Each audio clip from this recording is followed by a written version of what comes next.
14,000 feet of challenging snow-capped rock. Along sheer walls and high stone cliffs, a steep and winding roadway has been blasted into the mountaintop. Here is a natural testing ground, and what a testing ground. For 16 years, the best autos that man produced have battled for supremacy in the national hill climb race. It took the first man who climbed the peak 2 days to reach the top. Today, it takes the average motorist an hour or so.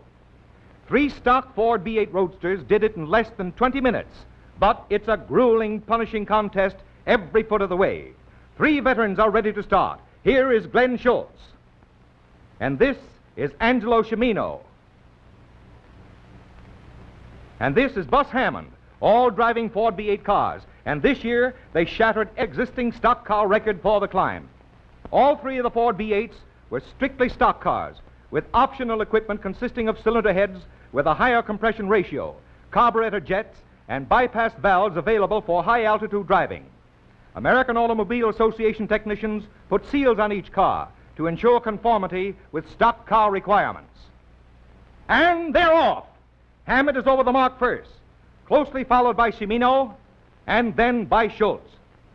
The course is lined on every side with spectators attracted by the promise of thrills galore as they scale the heights. Schultz takes the lead, closely followed by Cimino. Oh, look at those boys dig in on the turns, and how those V8 load. You know, most of the race is run on low gear, with motors turning as fast as 4,200 revolutions a minute. At times, the cars reach a speed of 60 miles an hour. The skilled drivers shift gears at the turns from second to low speed without lifting a foot off the accelerator. Every minute, every step of the way is a searching test for engine, car, and driver. It takes plenty of skill and plenty of nerve to keep the accelerator on the floorboards, utilizing every ounce of surging ego power that flows back from the superb V8 engine. A miscalculation is no small matter, for in many spots, sheer cliffs drop away from the roadside 1,000 feet or more. If ever anybody needed complete control of a car, these drivers, and they have it. The marvelously responsive Ford V8 answers to every touch. Here's a car to trust. You may never climb Pikes Peak, but absolute control means something to you, too, in the car you drive. Can these Ford's V8 take it? Watch them straighten out after the hairpin turns and pull up a grade that keeps the driver looking straight through the windshield at blue sky. The course follows a route 12 miles and 2,200 feet long. The finish line is more than 5,000 feet higher than the starting point. Here is the test for carburetor and cooling system. Imagine running your car at full throttle for 12 miles, pulling every step of the way in second or low gear.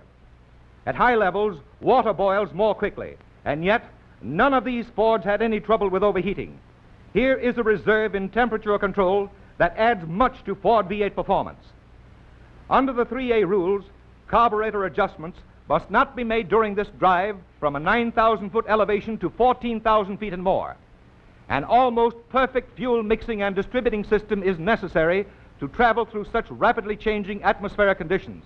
Remember, these engines at times during the climb turn more than 4,200 times a minute according to tachometer records, and that's really moving. Bus Hammond, youngest of the 3 drivers of the Ford V8s, finished first, covering the course in 19 minutes, 25 and 7/10 seconds, nearly 40 seconds below the mark set by a 6-cylinder car a year ago to win the title. Schultz and Cimino each better the 1933 mark by more than 13 seconds. Most of the course is above the timberline. Halfway up, the driver sees snow on rocks and the roadway. And once again, the Ford V8 demonstrates its speed, stamina, and power. You may need it only once during the car's life, but if you drive a Ford V8, you know it's there when you want it. Endurance means lasting performance and sound quality. And now the trio flashes over the finish line. Hammond is the winner, and not far behind him is Cimino. And bringing up the rear, only because he went off the road onto the rocks to avoid hitting a spectator, Schultz, 9 times winner of the climb, comes in last, but the 1933 record. The 3 drivers parade their mounts in front of the observation tower as a gesture of triumph over Old Man Mountain. No wonder they are proud of themselves and their cars. Oh, it was a great race. Ah, the victor's smile. And here are the fruits of victory in the shape of a huge silver cup offered by Spencer Penrose. The Cup becomes the property of the 1934 winner until some faster car comes along. And when that day comes, we are ready to venture the prediction that it will be another Ford B8, still the fastest, finest, and most dependable car in the field.